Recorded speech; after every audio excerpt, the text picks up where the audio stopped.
France இந்த கோடை காலத்தின் மூன்றாவது கடுமையான வெப்ப அலையை எதிர்கொண்டு வருகிறது.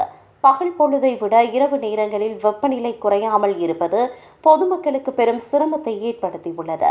சமீபத்தில் சில பகுதிகளில் இரவு நேர வெப்பநிலை 30.6 பாகையாக பதிவாகி புதிய சாதனை படைத்தது.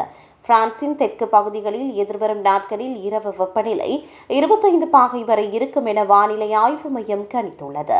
பாரிஸ் போன்ற நகரங்களில் கட்டிடங்களால் வெப்பத்தை தக்க வைக்க முடிவதால் இரவு நேர வெப்பநிலை 27 பாகை வரை உயரக்கூடும் என்று அஞ்சப்படுகிறது.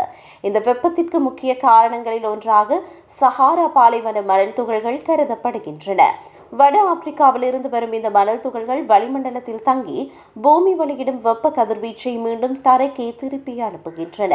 இதனால் இரவு நேரங்களில் பூமி குளிர்ச்சி அடைவது தடுக்கப்படுகிறது. மணல் துகள்கள் மேகங்களை மேலும் அடர்த்தியாக்குவதால் அவை வெப்பத்தை பூமிக்குள்ளேயே சிறைப்பிடிக்கின்றன. இந்த வாரம் பிரான்சின் வடக்கு வரை பரவக்கூடிய இந்த மணல் துகள்கள் போர்ச்சுகலுக்கு அருகிலுள்ள குறைந்த அழுத்த பகுதியுடன் இணைந்து இபேரிய தீபகற்பத்தின் வெப்ப காற்றை பிரான்சுக்குள் தள்ளும் வெப்ப காரணியாக செயல்படுகிறது. இரவு நேர வெப்பநிலை 20 பாகைக்கு குறையாத நாட்களை வெப்பமான இரவுகள் என்று குறிப்பிடுகின்றனர்.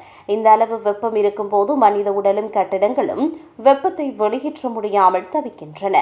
பிரான்சின் பல பகுதிகளில் கட்டிடங்கள் குளிர்காலத்திற்காக வெப்பத்தை தக்க வைக்கும் வகையில் கட்டப்பட்டுள்ளதால் இத்தகைய நேரங்களில் வீடுகளுக்குள் இருப்பது மிகவும் கடினமாகிறது.